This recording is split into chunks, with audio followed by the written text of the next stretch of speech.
é expressiva ou é insuficiente, atendendo a que muitos entenderam estas eleições como um teste à liderança do próprio António José Seguro? Para a liderança do Partido Socialista, este é um bom resultado. António José Seguro sai reforçado desta eleição.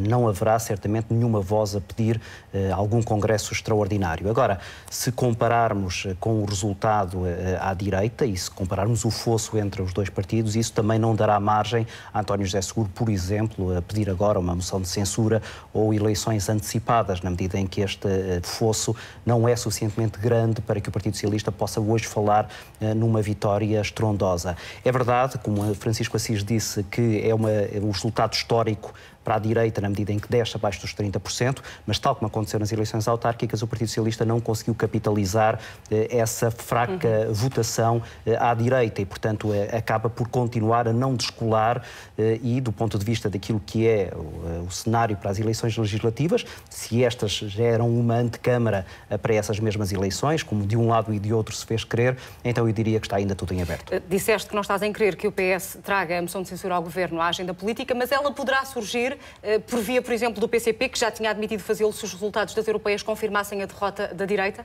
Sim, os partidos à esquerda estão praticamente constantemente a pedir a demissão do Governo, eleições antecipadas. O próprio Partido Socialista já o fez e continuará a fazer. Do ponto de vista da formalização de uma moção de censura, eu diria que quem estará melhor colocado para o fazer agora será certamente a CDU, na medida em que tem um resultado acima daquilo que é a sua fasquia tradicional noutras eleições.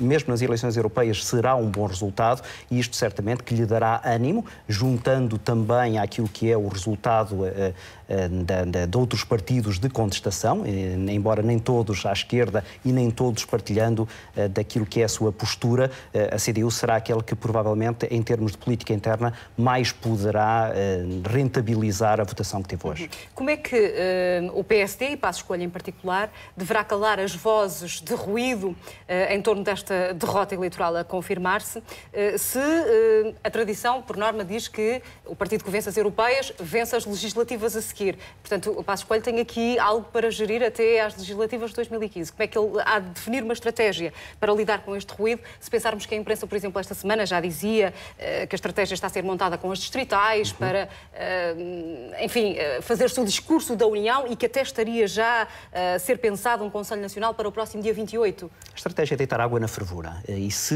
o problema é a comparação com outras eleições, basta recordar as eleições de 2009, em que o Partido Social Democrata ganhou as eleições europeias. 3 meses depois, José Sócrates voltou a ganhar as eleições legislativas, embora perdendo a maioria, é verdade.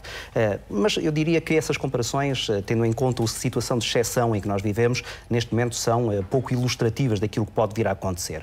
Eu diria que Pedro Passos Coelho, com este resultado, pode fazer duas coisas de imediato. Em primeiro lugar, é pacificar o partido, isto é, dar essa nota para dentro do PSD de que não está nada perdido em relação às eleições legislativas e de que este pode ser até um bom resultado para os social-democratas. Em segundo lugar, começar a pensar muito seriamente se quer ir ou não quer ir em coligação com o CDS nas próximas eleições legislativas. Porque eu diria que o resultado destas eleições, aquilo que deixa como incógnita, é se há ou não há vantagem entre em PSD e CDS irem ou não irem coligados. E há ou não?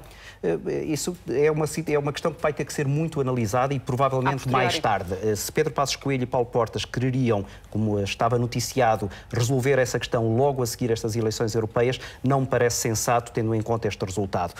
Parece-me mais avisado deixar essa questão para mais tarde, ver até como é que algumas das variáveis que serão verdadeiramente relevantes, eu diria que esta não é a antecâmara das eleições legislativas, a antecâmara das eleições legislativas será a discussão do Orçamento de Estado para 2015. Depois disso, então, se poderá ver qual é o melhor cenário. Um comentário breve sobre outros indicadores que também merecem a referência. A CDU a roubar terreno ao Bloco de Esquerda, pelo meio ali o Partido da Terra e Marinho Pinto a conseguirem algo assinalável e estamos ainda na dúvida em relação a Rui Tavares concorrer pelo próprio pé para manter-se em Bruxelas, se poderá ou não manter-se. Em função de todas estas projeções que avançamos, que leituras é que podemos fazer? Em primeiro lugar, que há um voto de protesto que não tem a ver com programas, não tem a ver sequer com uma determinada ideia da Europa. Desse ponto de vista, eu acho que a CDU, por exemplo, beneficiou. Se os portugueses tivessem tivessem ouvido um debate acerca da permanência ou não na zona euro, por exemplo, que é uma questão que está premente dentro da coligação democrática unitária, algum do voto poderia ter ali fugido. A verdade é que houve um voto de contestação para partidos que ou não se discutiu verdadeiramente o que é que eles queriam, no caso da CDU, ou que não se sabe até mesmo exatamente o que é que eles querem, o caso do Movimento Partido da Terra, que beneficiou da notoriedade televisiva de Marinho Pinto, de uma boa campanha que ele acabou por fazer e também desse tal voto de protesto. As pessoas estão cansadas de tantas medidas de austeridade e querem, de alguma forma, penalizar o governo. O facto de não terem feito de forma concentrada no Partido Socialista, essa é a tal dor de cabeça que António José Seguro terá que sofrer nos próximos meses. Agora, a verdade é que, para Pedro Passos Coelho e Paulo Portas, há aqui um sinal muito evidente também de que as pessoas estão descontentes, mas isso não é novidade para eles. Ricardo Jorge Pinto, muito obrigada. Obrigado. Até à próxima.